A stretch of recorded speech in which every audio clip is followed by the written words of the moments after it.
Okay, hello again, IB psychology students, and welcome to the Sociocultural approach. As with all of the approaches in IB psychology, the topic is divided into three subtopics, and you can see these here on this slide: the individual and the group, cultural origins of behaviour and cognition, cultural influences on individual attitudes, identity, and behaviours. Now, in terms of my students, we do not do the socio-cultural approach as a 22-mark question on paper 1 section B. So I find that this helps to streamline the course, cut out a lot of extra study, and to cut down the content, because as you will well know, IB psychology has an awful lot of content, and I just find this is a good solution to that. So I don't teach the higher level extension for the sociocultural approach. So on the exam, my students will answer section A on the SAQ, the 9-mark question on the sociocultural approach, but they will not choose a section B question, the 22-mark question. They will choose cognitive or biological instead. Oops. Right, yeah, there was a slight malfunction there, sorry about that. We should have actually moved forward to this slide, but for some reason we didn't. As always, I like to promote the book that I co-authored because I feel it's very helpful for psychology students. It's absolutely geared to IB psychology. It looks at all of the approaches in book 1, and it includes all of the new additions, the keywords that you need to address in your responses. It's got lots of critical thinking. And also book 2 has the options, whether that's abnormal psychology, development, health, whatever it is that you're doing that your teacher decides to do. Right, okay, let's kick off with this topic. This topic is all about the way that we tend to categorize people based on their group identity. So this is a really great film. I love this film. Mean Girls, if you haven't seen Mean Girls, it's a very good investigation, if you like, a very good look at the way that people work in groups, how they define themselves by their group identity. It's a really fun film, actually. It's definitely worth watching. So have a quick watch. You might want to watch this clip a couple of times, a few times over, because it's quite a short clip and there's a lot of information packed into it. So just give it a watch and then we'll move on. Now, in my college where I work, there is a sixth form common room, and every year I ask the students to categorize it, make a plan, like draw a map, a bird's eye view of the common room, and note who sits where. Are particular groups associated with particular areas of the common room? It may be slightly different in your college. You may not have one particular common area, you may have a few, but think about one space where lots of different students gather and show that in map form, if you like. How do they arrange themselves in that space? Can you tell this is where the X students sit, this is where the Y students sit, etc. So have a go doing that now. You might want to pause the video as well, obviously. So once you've got your map, your bird's eye plan of the common room, ask yourself these questions. What does it tell us about human beings? So the next idea that we're looking at is the idea of the individual as part of the group. So this is the key idea behind social identity theory. It's this idea that you have an identity, but your identity is not just based on who you are as an individual, what makes you specifically you, but it's how your group membership feeds into your overall identity.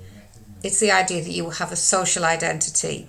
In fact, you have several social identities, because your social identity as a member of a college is going to be slightly different to your social identity as a member of your sports team or your friendship group or your family group.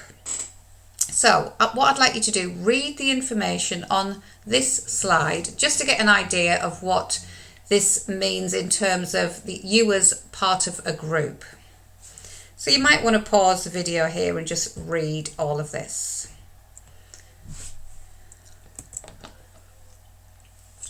So social identity is really who you are in terms of the groups to which you belong. So it's the idea that it's separate to your personal identity, but each feeds into each other. So you will have a personal identity, whoever you are in terms of you as an individual. So you might be artistic, you might be hot-tempered, you might have a strong musical sense, you might be someone who is a peacemaker, who doesn't like to fall out with others. So that's part of your personal identity. But all of this will be informed by the groups you belong to. You will influence those groups and they will influence you. Now, the one issue with categorizing people is that it can have negative outcomes. So there are very positive outcomes to categorizing people because it gives you a sense of belonging, it enhances your self-esteem if your group has a positive image. If your football team does well, you're going to feel good about it too. It makes you feel wanted. It makes you feel that you have a meaning in life because you're part of this group. The problem is, though, it can also have negative effects when it's externalized and the kind of idea that someone can be understood only as a member of a certain group, that they are not an individual. That's when it can become negative. So let's have a read of what's on this slide. By categorizing people, it is possible to strip them of their humanity and view them as simply them. They are the out group. Labeling groups us and them creates divisions in society and can lead to the demonizing of some groups based purely on the features of group membership. For example, skin color, religion, sexual orientation, age. The following video demonstrates what can happen when one group is labelled as inferior, even when prior to this labelling there was no division or negative feeling between the groups concerned. So watch this video here. It's a very famous, well, it's not an experiment because it wasn't, it was done initially as a class activity. It was later written up in a psychological journal, but it's not strictly speaking an experiment because the woman who runs this activity is a primary school teacher in America, and it's not strictly speaking an experiment, but it's a highly influential and insightful look into what happens when people are categorized negatively. So have a watch of that now. So you have watched the Jane Elliott activity about the blue eyes and the brown eyes. What I want you to do now is go away and quickly learn. Don't spend half an hour on each term. Go away and learn what does it mean. What are in-groups and out-groups? What is social categorization? What is social comparison? What does positive distinctiveness of the in-group or in-group favoritism? What does that mean? So pause the video here and quickly find out what these things mean. Right, so just if you've done your research properly, hopefully you have, you should have found that in-groups and out-groups are basically very kind of on a very basic level. An in-group is any group to which you belong. So your psychology class in college is one of your in-groups. That's a group you're part of. An out-group is any group to which you don't belong. You know, that is on the most kind of baldly put basic lines. That's what in-groups and out-groups are. Now it's perfectly possible for these to overlap because your in-group may be your IB psychology group in college, and the out-group may be the IB psychology group that you're not part of, another IB psychology group in college. But together, the two groups combined form an in-group of people in the college who are studying IB psychology. So, you know, it's not quite as straightforward as it may appear to be. Social categorization we have looked at briefly You categorize someone not according to them as an individual, but according to a group or groups to which they belong. Social comparison is this idea of rating yourself compared to other people. So it's this idea that, if you are someone who goes to private school, for example, you may practice downward comparison on state school students. You might think, oh, their parents have got no money, my parents have got money, I'm going to look down on them. Now, clearly, this is not the case for everybody. These are very generalised examples. For example, amateur footballers may look up to professional footballers. That's upward comparison. Wow, look at them, they're so talented, they earn such a lot of money, they have such a great lifestyle, and they're playing for such a great football team. So social comparison is this way, and it happens a lot on social media, on Instagram a lot, where you rate yourself and the groups to which you belong in comparison to other people from other groups.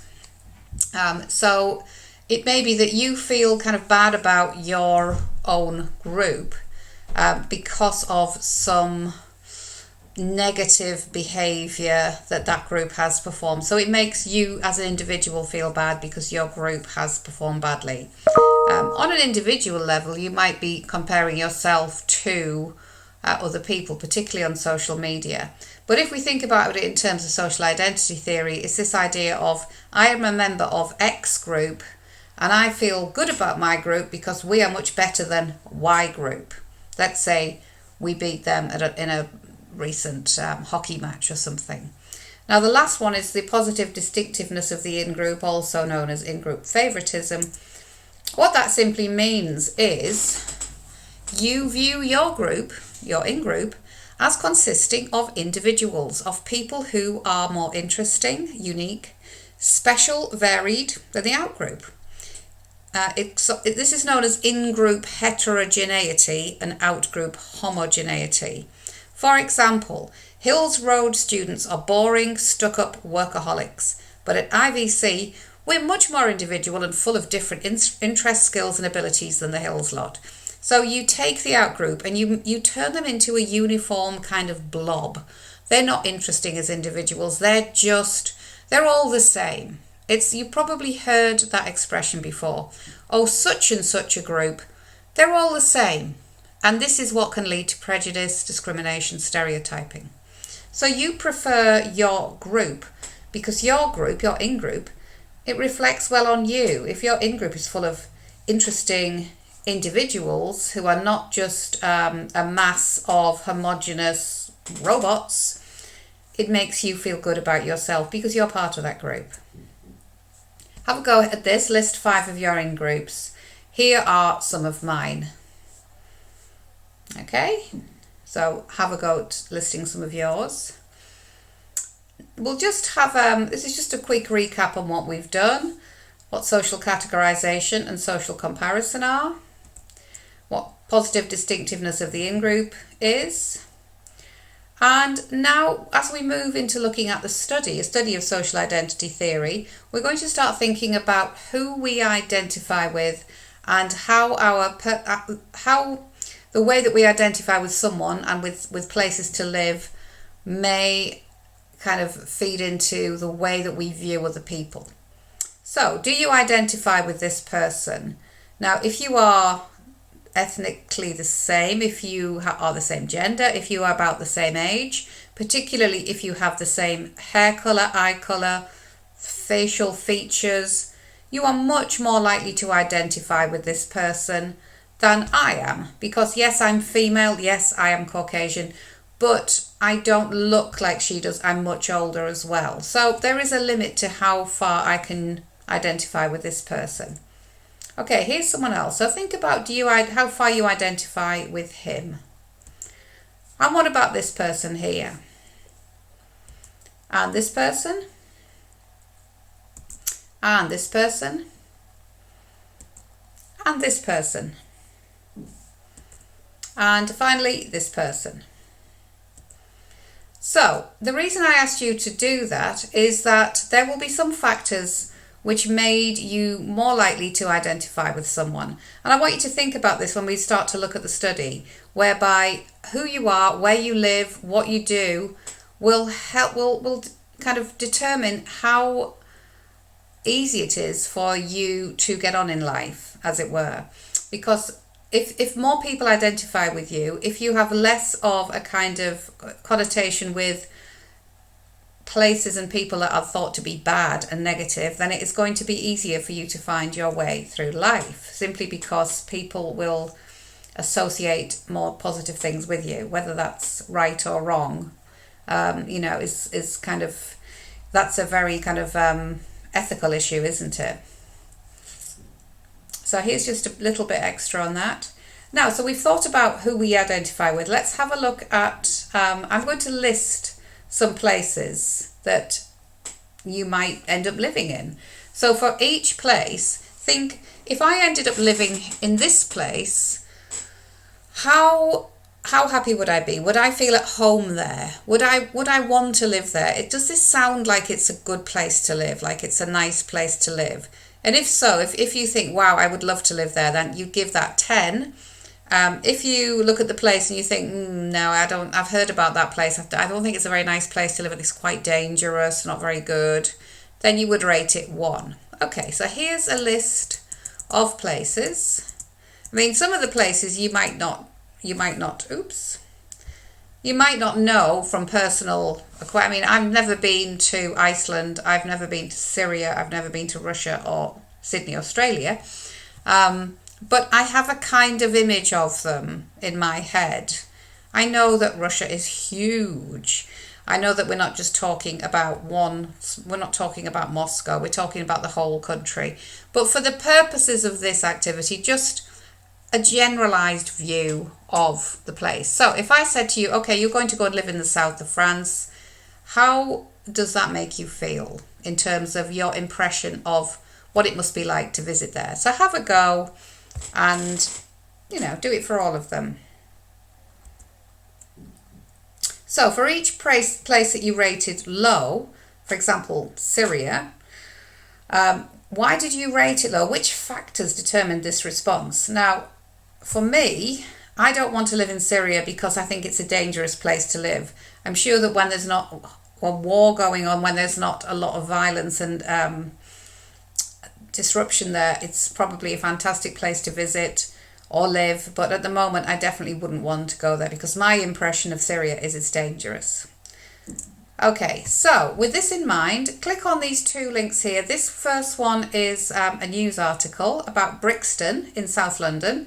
And the second one is a programme that charts the redevelopment of Brixton from being a place that had a very bad reputation to trying to make Brixton a more pleasant place to visit and to live. So have a look at these 2 there.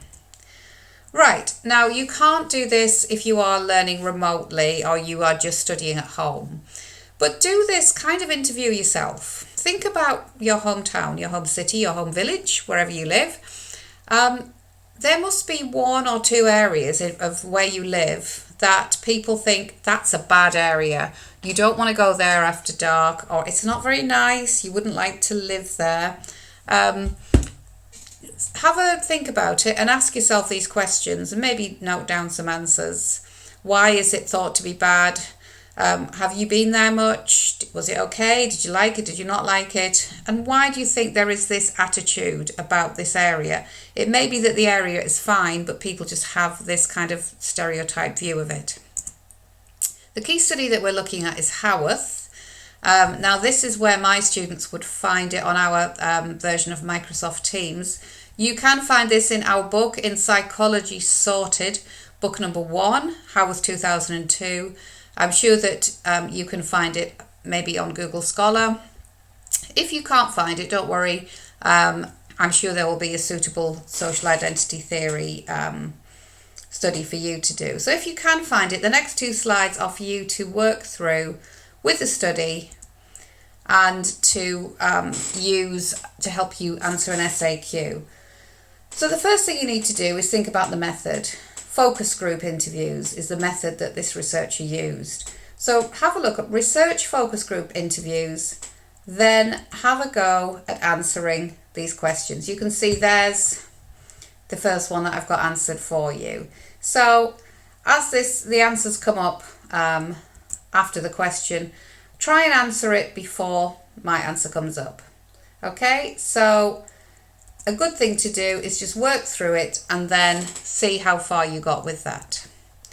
So this is what I gave my students to help them prep a 9-mark question on the sociocultural approach on explain the use of one research method used in the sociocultural approach. And I think it's very important not to forget these generic questions because they may well come up on the exam, and you can't just answer this question by saying, here's the theory, here's the study, goodbye. You have to follow a specific system so that you're answering the question where you were focusing on the research method. So you might want to try this, particularly if you can find the Howarth study. If you can't find the Howarth study, just substitute a different study and a different method. But this plan that I'm going to show you is specifically for Howarth. So there is the kind of loose plan that I gave my students.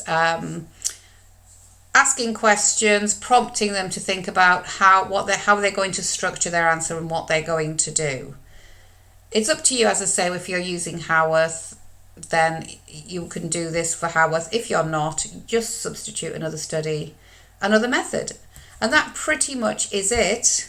So I hope you've enjoyed this social identity theory PowerPoint. The next topic coming up after this one within the group and the individual and the group is social cognitive theory, and you can find one of my videos on that as well. Okay, so bye for now.